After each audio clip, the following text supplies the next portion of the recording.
प्रेम में आना, होश में आना। कोई भी आप काम करते हैं, होश पूर्वक काम करते हैं या बेहोशी में, संसार का कार्य करते हुए आपका मन उस जगह नहीं है तो संसार का फल नहीं मिलता। ऐसे ही भक्ति में हम मंदिर भी जाते हैं और ज्ञान भी सुनते हैं। अब बैठे आप मंदिर में हैं पर मन कहाँ है? घर में। आपने कितनी भी देर बैठकर भजन गाया पर आपका तन और मन एक नहीं हुआ तो उस भक्ति का फल हमें नहीं मिलता। ऐसे ही संसार में कोई कर्म करते हैं, उस कर्म में भी हमारा तन और मन एक नहीं होता तो उस कर्म में हमें सफलता नहीं मिलती। इतना संसार में समय लगाया, संसार भी दुखमय रहा। क्या कारण है? इतनी भक्ति करी, संतों की नगरी में भी गए, बहुत भजन भी गाए, प्रेम से गाए, पर मन में सारा दिन ध्यान किसका था? कुछ इच्छा और वासनाओं का। आज मंदिरों में जो भीड़ है वो शरीर में जो संसार के दुख भरे पड़े हैं, उस दुख के कारण हम उस मंदिर में खड़े हैं, ना कि हमें उस भगवान से प्रेम है। जब प्रेम होता है तो मन और तन एक हो जाता है। पर इंसान नौकरी करता है तो नौकरी से परेशान है, घर में कर्म करता है तो कर्म से परेशान है, पर चाहता क्या है? मेरे को जो इच्छा है वो पूरी कर दो। पर भगवान के सामने खड़ा होकर के व्यक्ति इच्छा भी पूरी करवाना चाहता है पर है भगवान का नहीं। चाहे सारी जिंदगी हम भगवान के सामने खड़े हो जाएं, जब तक आपका मन और तन एक नहीं हो जाएगा तब तक आप अपनी आत्मा से नहीं जुड़ सकते। ये सच्चिद आनंद स्वरूप हमारा अपना आप है। मैं आत्मा हूँ, शरीर नहीं। सबसे पहले मुझे ये ज्ञान होना चाहिए। अपने आत्म स्वरूप का पता नहीं होगा तो सारा जीवन इस संसार के कर्मों में हाथ से निकल जाएगा। आखिर लास्ट में जीवन में व्यक्ति के दुख ही हाथ लगेगा। कितना जीवन बीत गया, भक्ति भी की, गुरु भी मिले, सत्संग में मिला, पर हम अपने आप को नहीं जान पाए। अपने आप को जानने के लिए काम करते समय होश को कैसे आचरण में लाएं? अब घर में कितने काम हैं, हम होश पूर्वक काम करें। होश में रहने पर अगर ध्यान जाए तो काम कैसे हो? और काम के होते हुए होश का क्या स्थान हो सकता है? देखिए, आप घर में रोटी पका रहे हो, अब आदत पड़ गई है रोटी पकाने की, ये हैबिट हो गई, ध्यान कहीं और होगा, रोटी पक रही है, आप क्या कहेंगे? मुझे रोटी की तरफ ध्यान नहीं देना है। जिंदगी भर आपने हाथ से रोटी पका कर खिलाई पर होश में नहीं थे, बस कर्म करना था, तो आपको वो बच्चों का प्यार नहीं मिलेगा जो मिलना चाहिए। जिंदगी भर भोजन भी बनाया, खिलाया भी, पर जवान उम्र में बच्चा देखा तो कहाँ चला गया? अरे मेरा बेटा जवान हुआ, विदेश उड़ गया। आपको उस बच्चे का प्यार नहीं मिलेगा। आपने कैसा भोजन पकाकर खिलाया? ध्यान कहीं और था और रोटी पका रहे थे, बस पकानी सीख ली, कर्म करना सीख लिया। आपने देखा होगा एक नट होता है, छोटी सी बच्ची को रस्सी पर चलना सिखा देता है, आदत है, पर मौत के मुंह में वो बच्ची खड़ी है। किसके लिए? थोड़े से पैसे के लिए। उस बच्चे की जान की बाजी लगा रखी है एक पिता ने। अब देखिए कठिन तपस्या है कि साधारण व्यक्ति रोड पर भी ठीक नहीं चलता, पर वो बच्ची रस्सी पर चल रही है। अब आदत हुई है, आप कितने रुपए उसकी प्लेट में डाल कर आएंगे? शायद हो सके देख करके आगे निकल जाए, आप रुपया भी ना डालें। पर उन्होंने उसे क्या सिखाया? रस्सी पर चलना सिखा दिया। आपको ये मालूम है संसार में कोई भी आदत आप डाल सकते हो, पर जिस आदत का आपको फल ना मिले वो आदत कैसी? सारी जिंदगी किसी के लिए शरीर देते हो और मन कहीं और लगा है, तो शरीर भी आपका आपके पास होता हुआ भी आपका नहीं होगा। कारण क्या है? क्योंकि आपने होश पूर्वक काम नहीं किया, बेहोशी थी।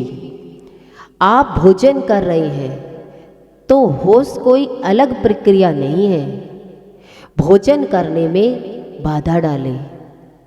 होश में व्यक्ति क्या कहता है? मैं इसमें ध्यान दूंगा तो मेरे को जो सोचना है फिर मैं कब सोचूंगा। एक पंथ दो काज, मेरा खाना भी बन जाए और मेरा ध्यान भी दूसरी तरफ रहे। इंसान दोनों तरीके से बेहोशी में रहता है, होश में नहीं आ पाता। जैसे मैं आपसे कहूँ भोजन करें और साथ में दौड़े भी, क्या करेंगे? साथ साथ हो सकता है? नहीं हो सकता। दोनों में से एक ही हो सकेगा, दौड़ना या भोजन करना। आपसे मैं कहूँ कि ऑफिस जाएं और सोए भी, क्या होश में होगा वो कार्य? नहीं होगा। ये कोई प्रतियोगी प्रक्रिया नहीं है। भोजन कर सकते हैं होश रखते हुए या बेहोशी में। अब भोजन करने बैठे तो सारा ध्यान, सारा मन मेरा इधर उधर ना जा करके मैं होश पूर्वक भोजन कर सकता हूँ। पर व्यक्ति भोजन करते हुए कहाँ रहता है? मोबाइल चलता रहेगा। अभी भी देखिए, आप सत्संग सुन रहे हैं पर ध्यान कहाँ रहेगा आपका? बैठने को तो शरीर यहाँ है, पर मेरा मन का ध्यान तो फोन पर है। किसी का आने वाला है, किसी को घर जाना है। पर ये सत्संग आपके जीवन में अपना क्यों नहीं हो पाएगा? क्या कारण है उसका? क्योंकि जो शब्द आपको सुनाई दे रहे हैं वो मन आपका एक होना चाहिए। एक क्लास में बच्चा होता है, जो मेरिट में आता है, उस बच्चे ने टीचर की बात को सुना, आ करके घर में भी करने की ज़रूरत नहीं पड़ी और वो मेरिट में आ गया। और एक बच्चा खेल भी रहा है, टीचर के साथ में क्लास में भी बैठा है, पेरेंट्स भी पढ़ाएंगे, होम ट्यूटर भी रखते हैं, पर सही मायने में मानसिक स्थिति ठीक होगी तो बच्चा वहीं की वहीं से बात कैच कर लेगा। टीचर जो पढ़ा रहा है उसी समय उस बच्चे ने उन वचनों को कैच कर लिया। ऐसे ही गुरु और शिष्य होते हैं। गुरु जो बोलता है, शिष्य वही होता है जो साथ साथ ग्रहण करता है। पर अधिकतर लोग क्या होते हैं? गुरु कह तो रहे होते हैं पर हमारा मन क्या कहता है? ये तो हमें पहले से ही पता है। काट रहा होता है, श्रोता होता है, श्रोता नहीं होता, या सोता है। तीन ही प्रकार के व्यक्ति सत्संग में बैठते हैं। या तो नींद आ जाती है, या गुरु के ज्ञान को काटता है, और या गुरु के ज्ञान को सुन करके अपने जीवन में लगाता है। अब हमने अपने आप को देखना है कि मेरे मन को ये ज्ञान अच्छा लग रहा है तो आपको तुरंत गुरु का ज्ञान लग जाएगा। जैसे एक बच्चा गर्भ में होता है, माँ खाती है और बच्चे को डायरेक्ट मिलता है। गुरु और शिष्य का प्रेम भी ऐसा ही होता है। देखिए, माँ के गर्भ में बच्चा होता है, बेटा होता है, किस जगह से निकलता है? पवित्र रिश्ता कहलाता है। ऐसे ही गुरु और शिष्य का रिश्ता बड़ा पवित्र होता है कि जो गुरु ज्ञान दे, होश पूर्वक उस ज्ञान को अपने जीवन में ग्रहण कर ले, तो फिर उस बच्चे को, उस शिष्य को मेहनत नहीं करनी होती, डायरेक्ट ज्ञान मिलता है। जैसे भगवान श्री कृष्ण ने युद्ध के मैदान में अर्जुन को डायरेक्ट ज्ञान दिया, और आज व्यक्ति कहता है अरे घर में समस्या चल रही है, सत्संग में जाने की पड़ी है, क्या करोगे सत्संग में जा कर के? घर में भी दुखी है, घर में भी सुख से इंसान होशपूर्वक काम नहीं कर पाता है, होश में नहीं रहता है, बेहोश होता है। पर जब घर का ही काम में सफलता नहीं मिलेगी तो उससे अच्छा है कि गुरु के ज्ञान में जाकर बैठ जाओ।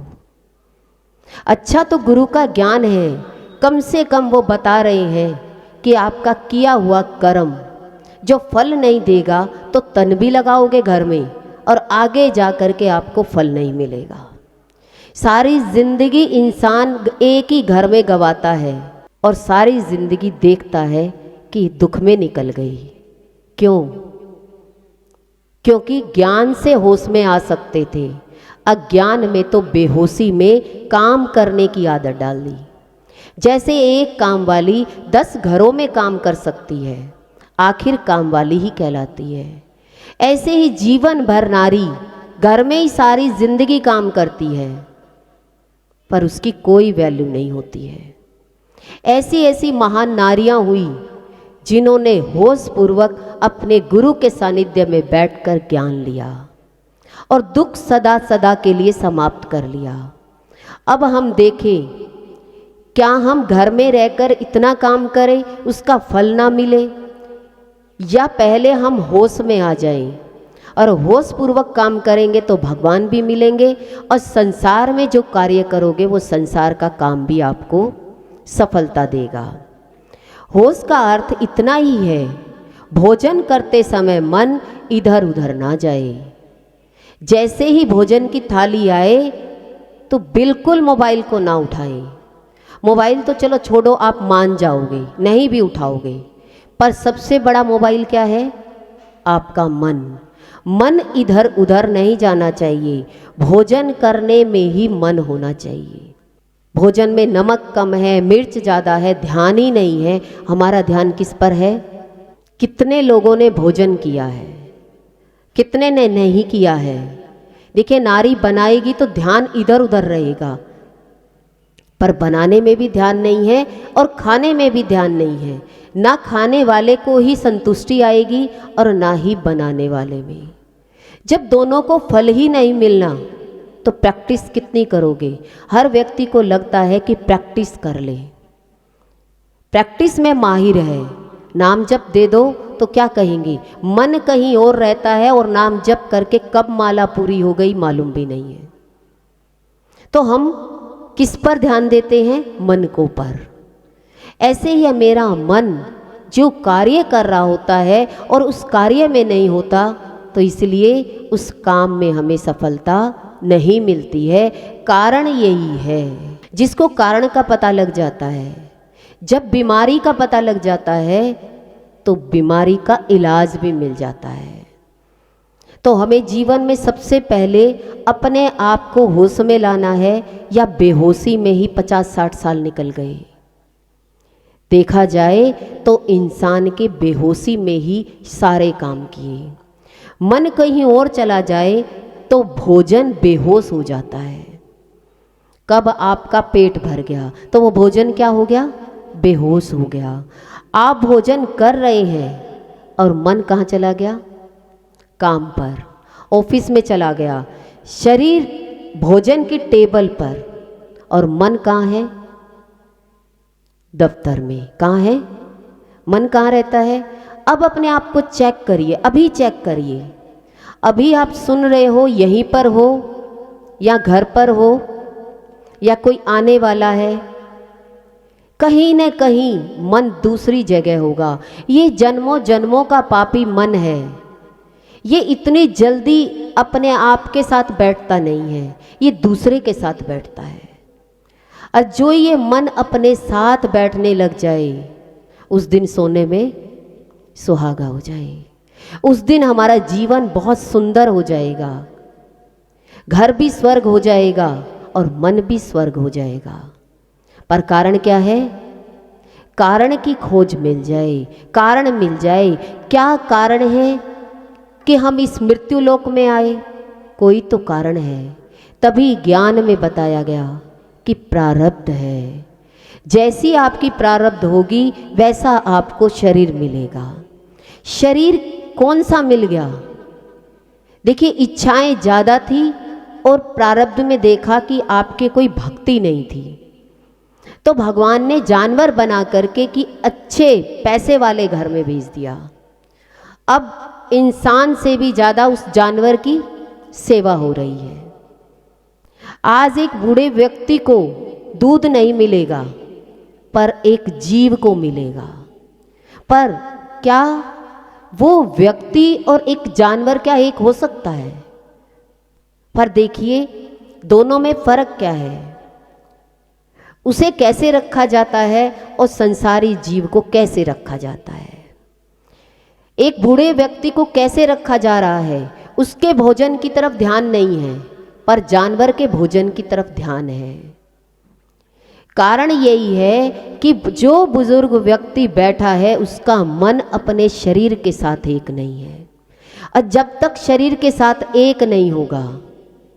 देखिए, जानवर तो एक प्रकृति के अनुसार पल रहे हैं, समर्पित है, उनका मन और बुद्धि नहीं चलता, मन और बुद्धि नहीं चलती, जिसके कारण उसे जानवर योनि में भी सब कुछ मिल रहा है। और आज एक इंसान घर में पढ़ा लिखा पैसा भी कमाता है पर उसकी वैल्यू कैसी है? आज नारी सारा दिन घर में कर्म करती है, एक नौकरानी की तरह काम करती है। सेवा करती है या काम करती है? अगर बच्चों की नज़रों में देखो तो वो सेवा नहीं है, एक नौकरानी की तरह है। कारण क्या है?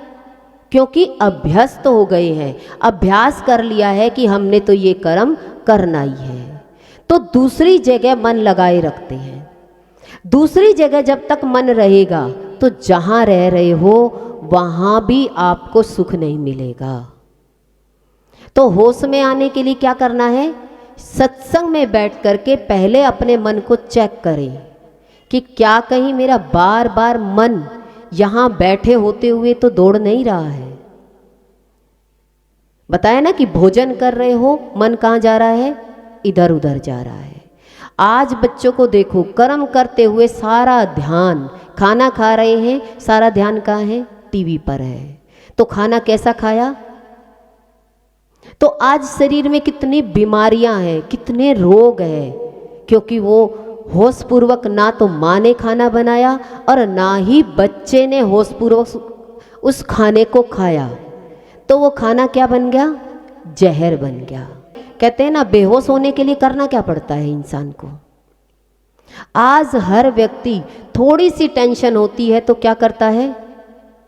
बाहर या तो सिगरेट को पिएगा और दूसरी सबको पता ही है, दो ही चीजें हैं। तो थोड़ा सा मन रोकने के लिए कहा जाता है तो शरीर कितना बेचैन हो जाता है, क्योंकि रुकने की हैबिट नहीं है, भागने की आदत है। जब मन तेज दौड़ता है और उसे रोकने के लिए कहा जाता है तो कहते हैं नहीं, हम बेहोश होना मंजूर करेंगे, कुछ न कुछ पीना मंजूर करेंगे, पर हमसे मन रुकेगा नहीं।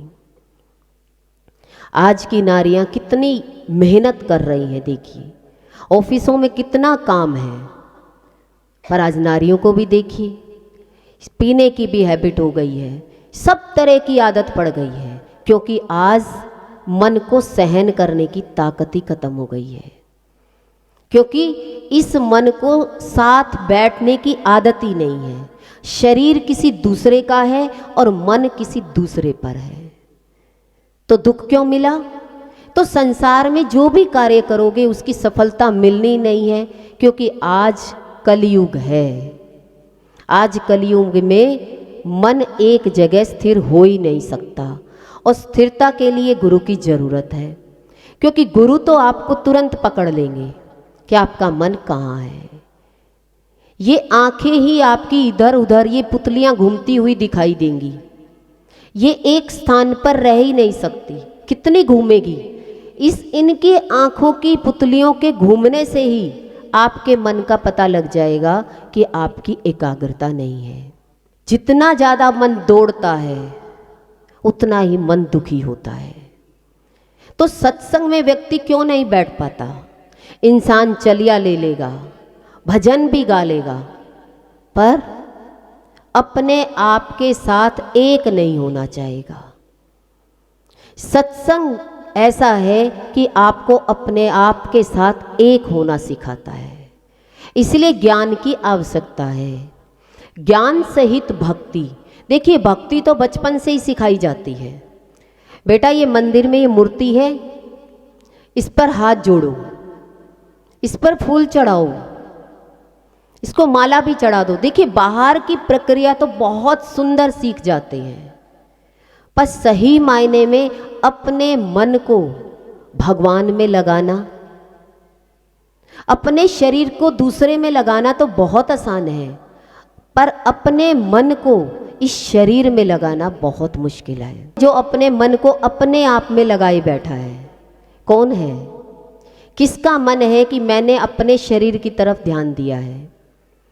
आज दिन तक किसी ने भी अपने मन को अपने शरीर में नहीं लगाया, अपनी आत्मा में नहीं लगाया, क्योंकि आत्मज्ञान सुनोगे तो यह मन ठहरेगा, नहीं तो आपको चलने वाली चीज़ तो सारी दुनिया बता रही है, उधर चले जाओ, इधर चले जाओ, पर स्थिति नहीं बनी तो कहीं भी चले गए। देखिए, इंसान पूरी प्रैक्टिस कर लेता है, चलने की भी प्रैक्टिस कर लेगा, घूमने की भी प्रैक्टिस कर लेगा, पर मन की प्रैक्टिस ये नहीं कर पाता कि मैं मन को अपने साथ चलूं। तो अपने साथ चलने के लिए तो ज्ञान है। एक बच्चा इंटेलिजेंट बनता है तो वो बुक को पढ़ता है, फिर उस बुक से पढ़कर इतना पढ़ता है कि एग्ज़ाम होते हैं तो वो इधर उधर नहीं ताकता। वो क्या करता है? अपने क्वेश्चन पेपर को देखता है और उसके आंसर लिख देता है, क्योंकि उसने क्या किया? मेहनत की है। टीचर ने जो पढ़ाया वो पढ़ा है। ऐसे ही लोग बहुत संतों की वाणी भी सुनते हैं, पर जीवन में उतारते नहीं हैं। तो परिस्थिति आती है तो कहाँ भागते हैं?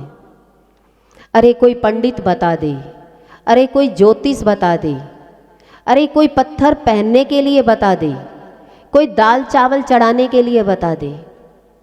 तो इंसान का मन, सबको मालूम है कि ये मन से इतना भाग रहा है, तो इसका मन कहाँ जाएगा?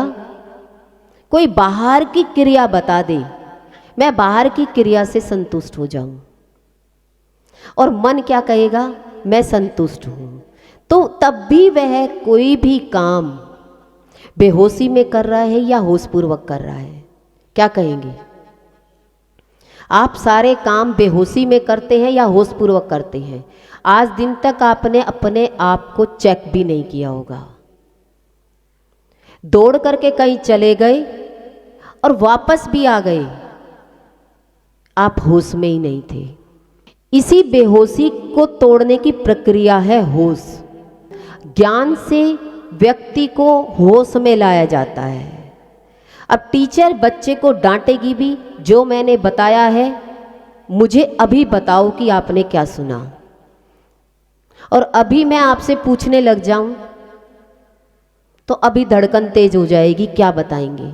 क्योंकि अभी मन डायरेक्ट नहीं लगा गुरु वचनों में।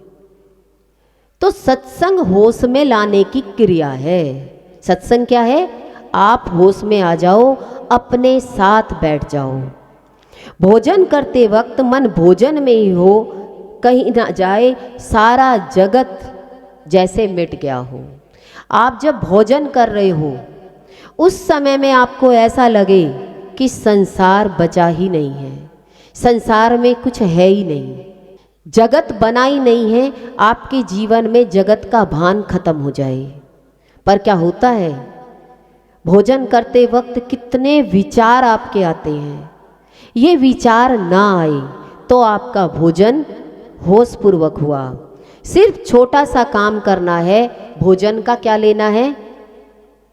भोजन का रस लेना है। कि आपने भोजन क्या किया। व्यक्ति भोजन को करता जाता है, इतनी प्रकार की सब्जियां रखी हैं, मालूम ही नहीं है कौन कौन सी मैंने सब्जी खाई है, क्योंकि होश में तो व्यक्ति खा ही नहीं रहा।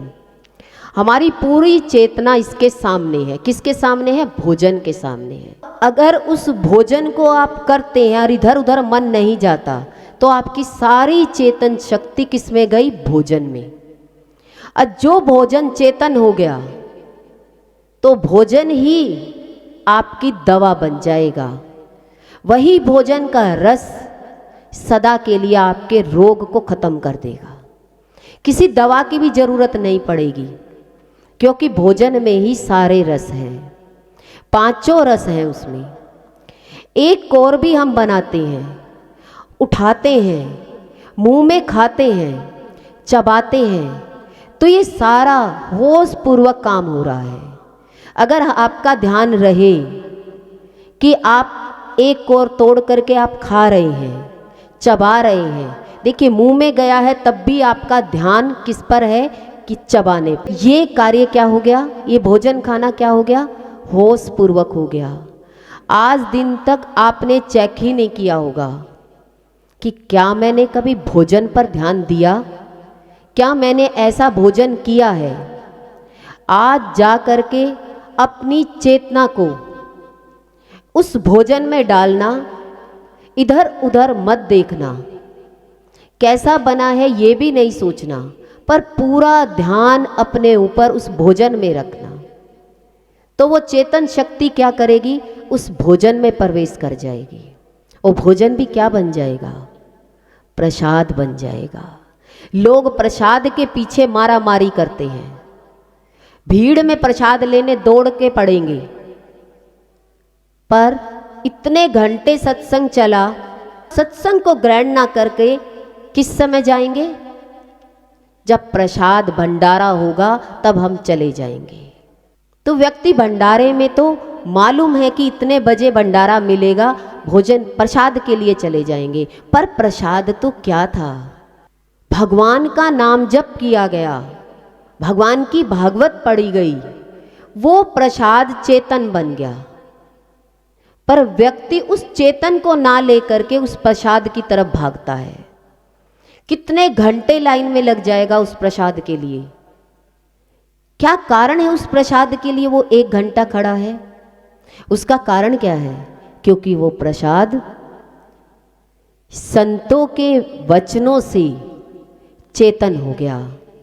इसीलिए उस प्रसाद के लिए व्यक्ति लाइन में लगता है, सारे परिवार को लेकर खड़ा हो जाएगा, क्योंकि वो प्रसाद भगवान का भोग बन गया। पर वो भोग आप अपने घर में भी बना सकते हैं। वो भोग रोज आप भोजन प्रसाद करते हैं, भोजन लेते हैं, उसको आप चेतन कर सकते हो। आपकी सारी ताकत उस भोजन में लग जाए और फिर वो भोजन भी आपको ताकत दे। आपका सारा ध्यान उस भोजन में रहना चाहिए। अगर मैं आपसे कहूं कि भोजन करते वक्त राम राम जपो, तो 2 क्रियाएं हो जाएंगी। व्यक्ति क्या कहता है? भगवान का नाम लेते लेते भोजन भी कर लो, पर 2 प्रक्रिया हो गई। राम राम जपेंगे तो क्या होगा? भोजन से ध्यान हट जाएगा, और भोजन पर ध्यान रखेंगे तो किससे ध्यान हट जाएगा? राम राम से ध्यान हट जाएगा। ना राम राम का फल मिल रहा और ना भोजन का रस मिल रहा। मैं कहीं आपको दूसरी जगह ध्यान ले जाने के लिए नहीं कह रही हूं। जो आप कह रहे हैं उसी को ही ध्यान बना लो।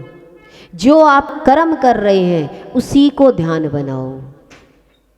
बैठे हो तो सारा ध्यान बैठने पर है, सुन रहे हो तो अब खाली कान है और कोई ध्यान नहीं है। कान चेतन होने चाहिए। अब आपका मन पूरा का पूरा सुनने पर होना चाहिए। सुनने पर पूरा होगा तो जब भी आपके जीवन में कोई भी परिस्थिति या कुछ भी आता है तो उस समय में ये ज्ञान आपकी हेल्प करेगा। जीवन में अनेक परिस्थितियां आती है, तो अगर पढ़ा लिखा बच्चा होता है तो कहीं बोर्ड पर लिखा हुआ होता है तो वो पढ़ लेगा, और एक अनपढ़ होगा तो वो पूछता ही रहेगा, क्या कहेगा, क्या लिखा हुआ है, ये रास्ता कहाँ जाता है। और जिसको जीवन में ज्ञान होगा तो संसार की अनेक परिस्थितियां जीवन में आती है, तो फिर वो व्यक्ति कभी किसी से पूछता नहीं है। कहते हैं प्रारब्धवश कोई भी परिस्थिति आ सकती है। जिस समय में आपका मन और शरीर एक नहीं था तो कार्य अनजाने में गलत हो गया और उसका फल आपको गलत मिला। पर आज गुरु का ज्ञान मिल रहा है तो ध्यान कहाँ होना चाहिए? भोजन कर रहे हो तो भोजन में, ऑफिस का काम कर रहे हो तो ऑफिस में, और गुरु का ज्ञान सुन रहे हो तो एक शिष्य बन के, जैसे एक माँ अपने बच्चे को गर्भ में खुद भोजन कराती है, बच्चे को कुछ नहीं करना होता, ऐसे ही गुरु और शिष्य का नाता होना चाहिए। जब सत्संग सुने तो हम गुरु के बच्चे हैं। अब गुरु मुझे डायरेक्ट दे रहा है, अब मुझे इस ज्ञान पर ना मन लगाने की जरूरत है ना बुद्धि लगाने की जरूरत है। अब तो जो गुरु ने कहा है बस उसी बात को मैंने मानना है।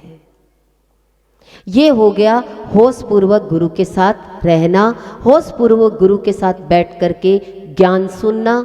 और घर में कोई भी कर्म करते हो उस कर्म को आप करके देखिए, आजमा कर देखिए, आपका मन बार बार बाहर जाए, बार बार रोकिए। आज आप सोचे कि आज ही रुक जाएगा, ये जन्मों जन्मों का पापी मन है, ये टिकता नहीं है, बार बार एक जगह से दूसरी जगह भागता है, बैठता नहीं है। आप सोचे कि आज एक ही दिन में हमारा अभ्यास हो जाएगा, नहीं, सालों लग जाते हैं इस मन पर विजय प्राप्त करने के लिए। ये खाली आपकी बातों से ही सब कुछ संभव नहीं है।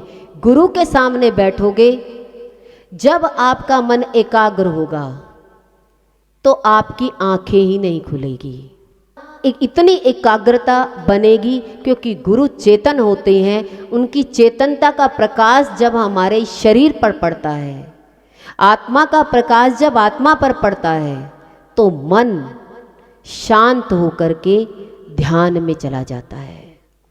देखिए, हमने कभी ध्यान ना तो अकेले में बैठकर लगाया, ना ही कभी प्रैक्टिस करी। सबको शौक होता है कि हमारा ध्यान लगे, नकल करने चलता है कि 3 क्लास कर लेते हैं, 10 क्लास कर लेते हैं, पर ये मन इतनी जल्दी रुकने वाला नहीं है। ध्यान उसे कहते हैं जब गुरु के सामने बैठो और आपकी श्रद्धा हो गुरु के वचनों पर। जैसे जैसे गुरु के वचनों पर श्रद्धा होती जाएगी, आप अंतर की यात्रा में जाते चले जाएंगे, आपका ध्यान लगना शुरू हो जाएगा। देखिए, हमने तो ध्यान को ऐसे ही देखा। गुरुदेव शिमला लेकर जाते थे। देखिए, हिल स्टेशन पर ध्यान बहुत जल्दी लगता है, ये मैंने ऑब्जर्व किया है। इस संसारी, इस दिल्ली में जो इन्वायरमेंट है, इतना पोल्यूशन है, इतना विचारधारा इतनी खराब है, तो यहाँ पर ध्यान लगना इतना आसान नहीं है। पर जब आपको गुरु के ज्ञान से प्रेम होता है, और जब गुरु के साथ हम हिल स्टेशन पर जाते थे तो वहाँ मेहनत नहीं करनी पड़ती थी। क्या कारण था? वहाँ प्रदूषण नहीं था, वहाँ चेतन शक्ति डायरेक्ट काम कर रही थी। गुरु सत्संग सुनाते थे और कब ध्यान में 8-8 घंटे ध्यान में चले जाते थे, ये नहीं मालूम होता था कि शरीर भी कहाँ पड़ा है। सत्संग के द्वारा ध्यान लग सकता है। आप जिंदगी भर कितना भी दौड़ते रहो, पर ध्यान की प्रक्रिया तो सत्संग से ही होगी। जब तक आपका मन होश में नहीं होगा, तब तक ये ध्यान की प्रक्रिया कभी शुरू नहीं हो सकती। जितनी ज़्यादा समझ भगवान की आप अंतर से जानते जाओगे, उतना ही आपके अंतर की यात्रा शुरू रहेगी। आप जान पाएंगे कि आप ये ना तन है, ना मन है, ना बुद्धि है, ना शरीर है, तुम आत्मा हो, तुम चेतन स्वरूप हो। फिर संसार की अनेक परिस्थितियों में भी ना तो शरीर पर कोई फर्क पड़ेगा, ना कोई मन पर फर्क पड़ेगा, ना कोई बुद्धि पर। पर आप सोचेंगे कि इतना आंधी तूफान आने के बाद भी आपकी शांति बनी रही। कितना आंधी तूफान आता है, किसी के तो घर गिर जाते हैं, किसी के इतना परेशानियां आ जाती है, पर कोई बच जाता है। बचता कौन है? जो जीव अपने साथ एक रहता है, अपनी क्रिया में एक रहता है, उसे कहते हैं ध्यान। हमने ध्यान को सुना कि सारे काम छोड़कर अकेले कमरे में बैठ जाएं, मन उससे भी ज़्यादा स्पीड से चलेगा, उतने ही ज़्यादा विचार चलेंगे। पर 3 साल गुरु के सानिध्य में बैठ कर के सत्संग सुनिए, कितना भी मन इधर उधर जाता रहे, बार बार गुरु की चेतनता आपके मन को आपके पास लेकर आएगी। और जब आपका मन आपके पास आएगा तो ये मन चेतन हो जाएगा, और जब ये मन चेतन हो जाएगा तो ये होश में आ जाएगा। नहीं तो सारी जिंदगी व्यक्ति बेहोशी में काम करते करते कहता है मैंने सारी जिंदगी गवा दी, सारी जिंदगी संसार में लगा दी, मिला क्या?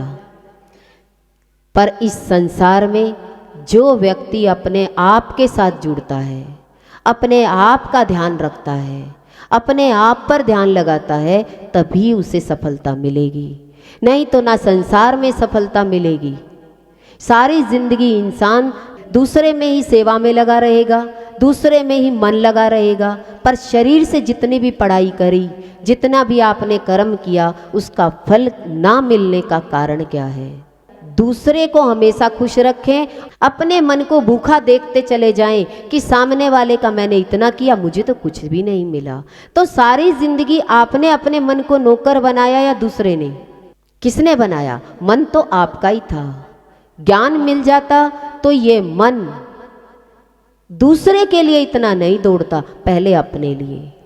देखिए, पहले आप अपने बच्चे को अच्छी स्टडी कराएंगे या दूसरे के बच्चे को? दूसरे के बच्चे को, अपने बच्चे को।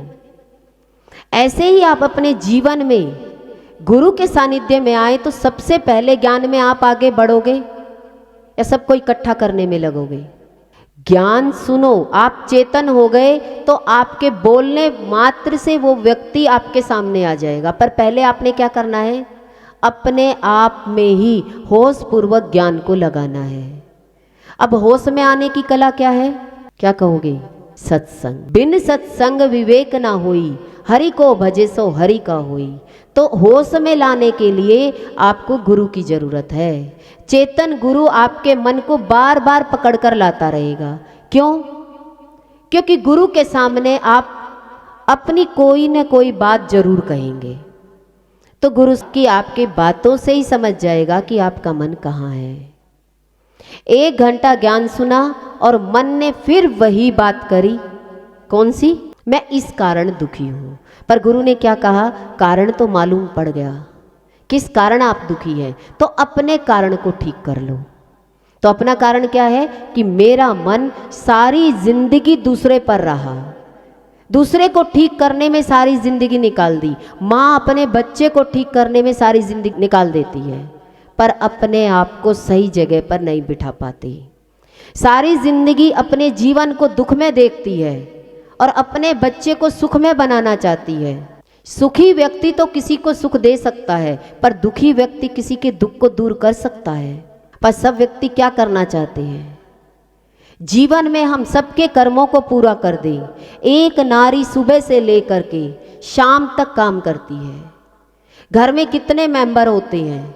कोई नहीं देखता कि सुबह कितने बजे उठी है और कितने घंटों से काम कर रही है, और कितने मेंबर है घर में, सब देख रहे हैं, पर एक नारी काम कर रही है, उसकी कोई हेल्प नहीं कर रहा। क्या कारण है कोई नहीं देख रहे? उसका कारण है सबके मन इधर उधर लगे पड़े हैं, उन्हें होश ही नहीं है कि कौन काम कर रहा है। वो भी बेहोश है जो काम कर रहा है, वो भी ये नहीं देख पाते कि इतने लोग होने के बाद मुझे देख क्यों नहीं रहे हैं कि मैंने इतना काम किया, क्योंकि उनका मन भी बेहोश है, कहीं दूसरी जगह है। तो गुरु का कार्य क्या है? आपको बेहोशी से होश में लाना। एक बच्चे को बार बार पढ़ाने के लिए बिठाया जाता है कि इसका मन लग जाए। बार बार बच्चा क्या कहेगा? मुझे वॉशरूम जाना है, मुझे पानी पीना है। वो टाइम पास कर रहा होता है क्योंकि उसका मन उस पढ़ाई में नहीं लग रहा। इसलिए गुरु का प्रेम होता है तो बार बार हमारे इस बिगड़े हुए मन को अपने आप में लाना। मैं कितने लोगों को देखती हूँ, इतने घंटे ज्ञान सुनेंगे और फिर पूरी भीड़ आगे आकर के वही बात करेगी कि हम घर में इतना सब कुछ करते हैं और हमारे जीवन में सुख नहीं है। पर सुना क्या? इस ज्ञान से हमें समझ में आया कि सबसे पहले सफलता प्राप्त करने के लिए अपने आप को होश में लाना है। कोई बिजनेस करते हो, कोई नौकरी करते हो, कुछ भी कार्य करते हो, उस कार्य में आप अपने आप को निश्चय पूर्वक लगाइए और फिर उसका फल ढूंढने की जरूरत नहीं है, फल आपको निश्चित मिलेगा। पर ध्यान लगाना, लोग बस आंख बंद करके सोचते हैं कि भाई हम एक कमरे में बैठकर ध्यान लगा लेंगे। नहीं, ध्यान आपका गुरु लगाएंगे। आप सत्संग में बैठ जाइए। अगर आपका गुरु से प्रेम हो गया तो आपको अभ्यास करने की जरूरत नहीं है, आप अंतर की तरफ मुड़ते चले जाएंगे और आपकी कब समाधि लग जाएगी। जो समाधि सन्यासी लगाते थे जंगलों में जा कर के, पर आज इस कलयुग में ऐसे संत हैं जिनके पास बैठते ही आपका ध्यान भी लग सकता है। कितने घंटों आप ध्यान में जा सकते हैं और समाधि की अवस्था को भी प्राप्त कर सकते हैं। पर करना क्या होगा? होश में आना। अब देखिए, आप बेहोश रहते हैं या होश में रहते हैं, आपका मन नहीं लग रहा और फिर भी आप काम करे जा रहे हैं, सफलता मिलेगी? भगवान ने कह दिया कि जब तक आपका मन नहीं लगेगा उस काम में आपको सफलता ही नहीं मिलेगी। तो इतनी मेहनत क्यों करनी? पहले अपने ऊपर इतनी प्रैक्टिस कर लो, अपने साथ आना सीखो। जब शरीर और मन एक साथ हो जाएगा तो सफलता तो आपकी निश्चित है। ना मिलने का कारण क्या है? पढ़े लिखे होने के बाद भी सफलता नहीं मिली, इतना कर्म करने के बाद भी फल नहीं मिला। उसका कारण यही है, पहले अपने आप को होश में लाना, अपने आप के पास लाना, बेहोशी में नहीं रहना। अब कौन कौन तैयार है कि अपने आप को होशपूर्वक लेकर आएंगे? या सुबह पहले 5 बजे उठकर फिर शुरू हो जाना है? बच्चे सो रहे हैं, हम 5 बजे उठकर लगे हुए हैं और फिर आप सफलता भी चाहोगे कि ये जवान होकर ये बच्चा मेरा रहे। बताओ कौन कौन तैयार है? सारे तैयार हैं? आज 5 बजे उठेंगे। 5 बजे उठ कर के एक संकल्प लीजिए कि मैं अपने आप के साथ बैठूंगा, मेरी आत्मा के साथ बैठूंगा।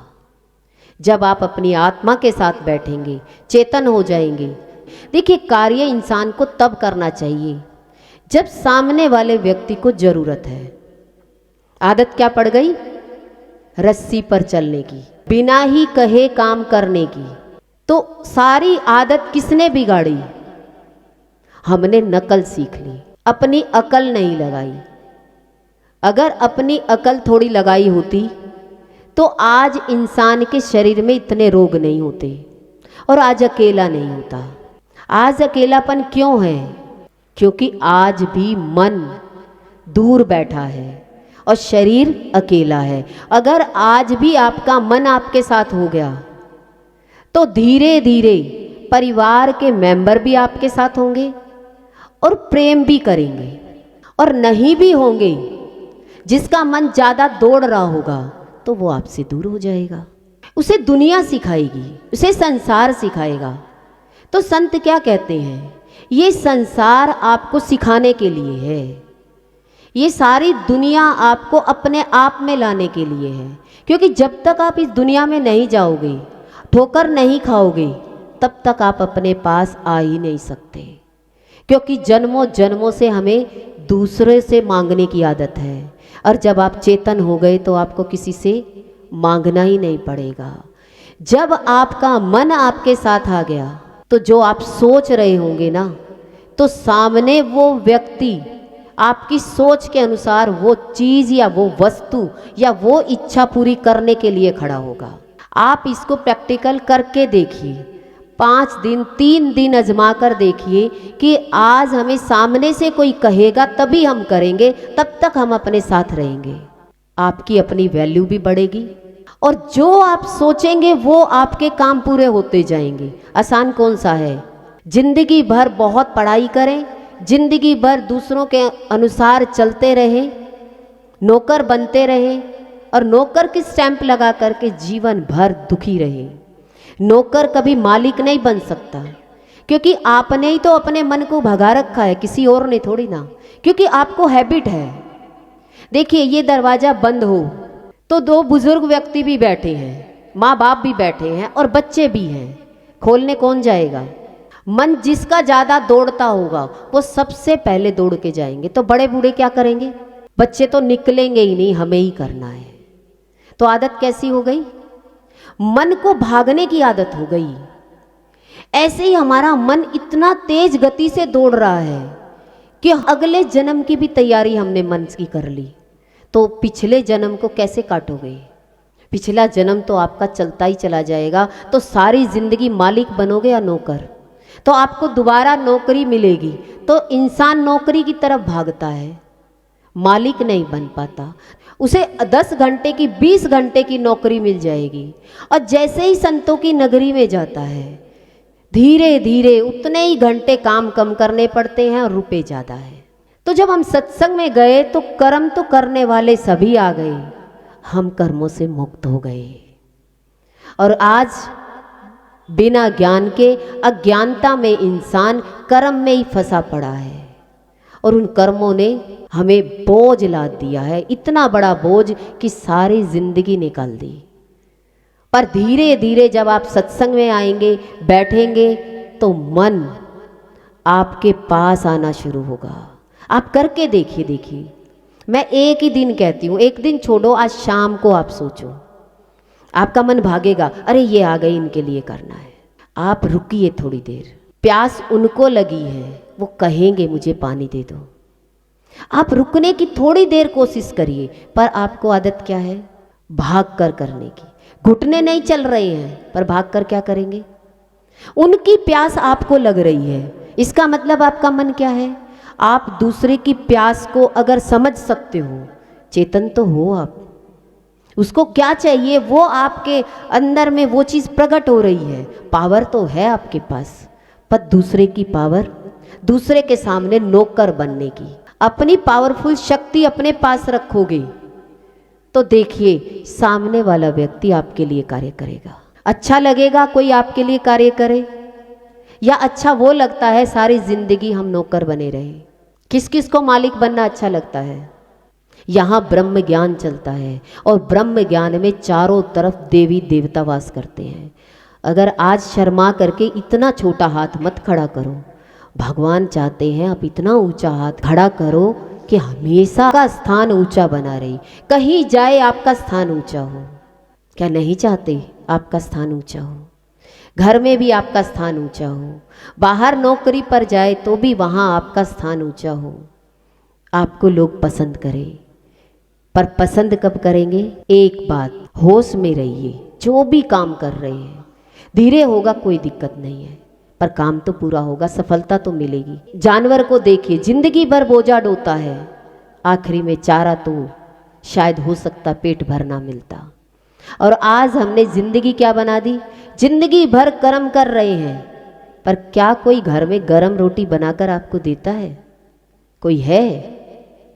आपने सबको गरम गरम खिलाई क्योंकि आपने दूसरे के बारे में तो सोचा, अपने बारे में तो कभी सोचा ही नहीं। तो आपके अंदर भी वो परमात्मा है, वो परमात्मा कहता है कि तूने मुझे नौकर बनाकर रख दिया, तूने मालिक भी बना सकता था मुझे।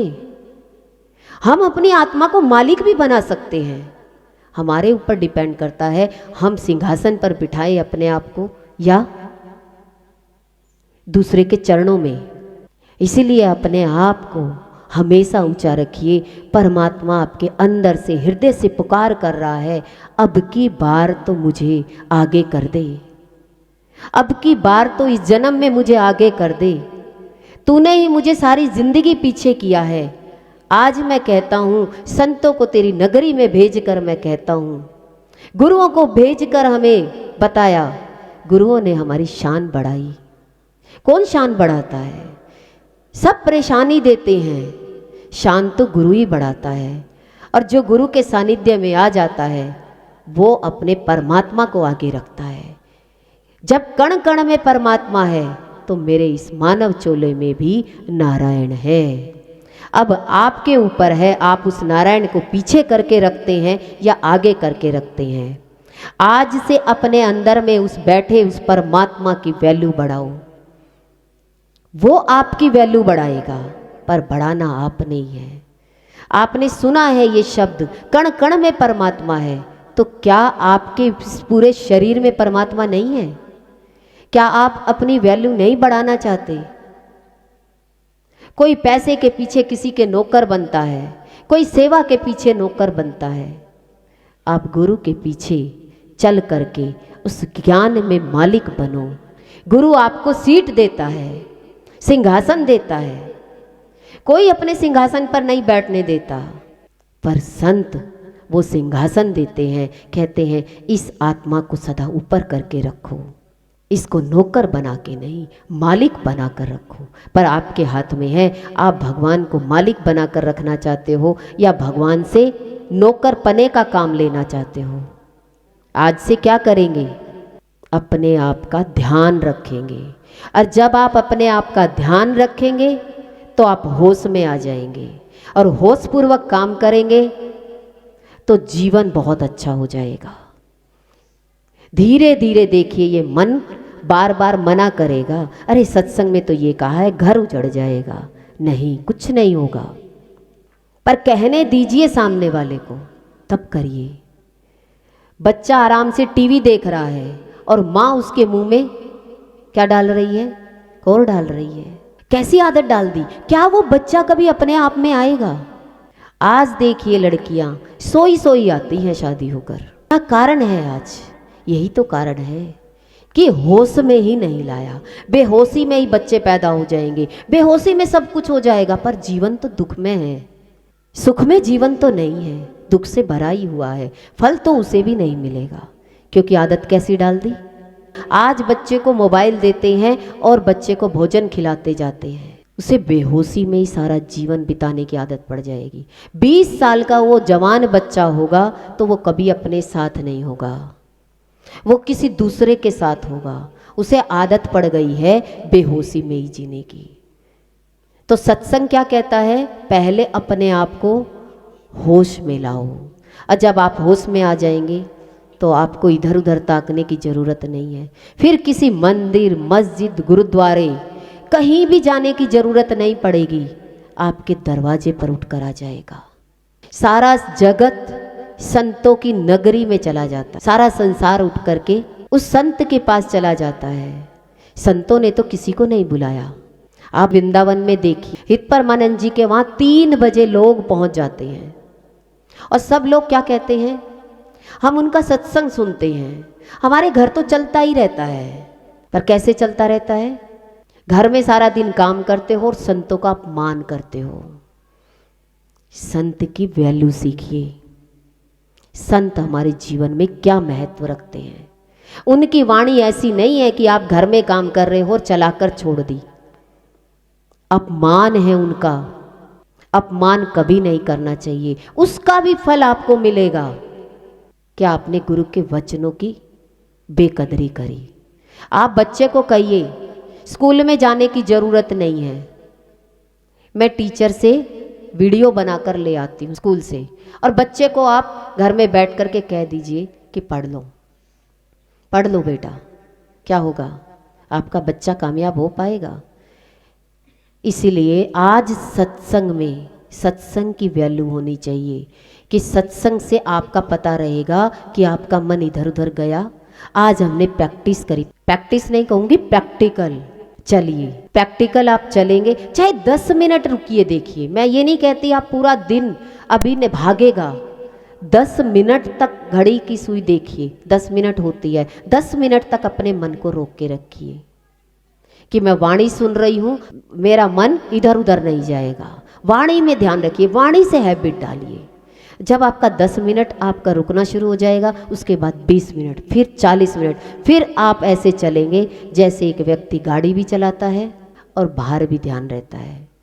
एक बार योग का रास्ता चुन लो, एक बार अंतर का रास्ता चुन लो, एक बार योग लग गया तो आपका जीवन बहुत अच्छा हो जाएगा। देखिए, चाहे फिर गृहस्थ में रहे और फिर चाहे आप सन्यासी बने, दोनों तरीके से संसार आपका होगा और आपका भाग्य बहुत अच्छा हो जाएगा। बस एक ही शब्द पर ध्यान देना है, क्या? कोई भी काम करूं, चाहे मैं खाना खाऊं, भोजन करूं, और चाहे मैं बाहर जाऊं टहलने के लिए।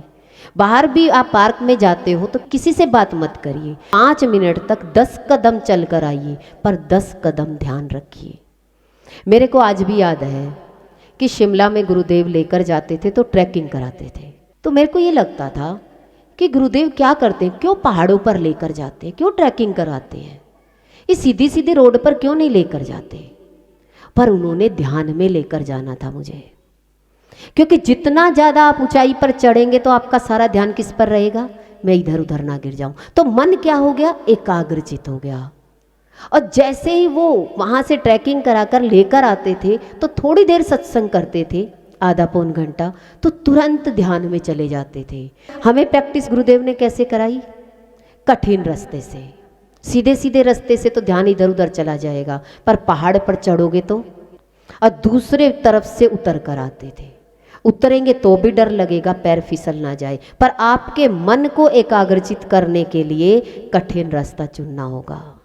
तो ध्यान कैसे लगा? आज मुझे इस चीज़ का अनुभव हुआ है कि गुरुदेव बार बार हमें ट्रैकिंग कराते थे अपने मन को एकाग्र करने के लिए। और आज का इंसान चाहता है मैं कहीं जाऊं तो बस मुझे मौज मस्ती मिले, तो फिर ध्यान कभी नहीं लगेगा। ध्यान का रास्ता तो यही है, जहां आपको मुश्किल रास्ता दिखाई दे वहां पर आपका ध्यान उस क्रिया में लग जाए, फिर तो मन ऑटोमेटिक ध्यान में चला ही जाएगा।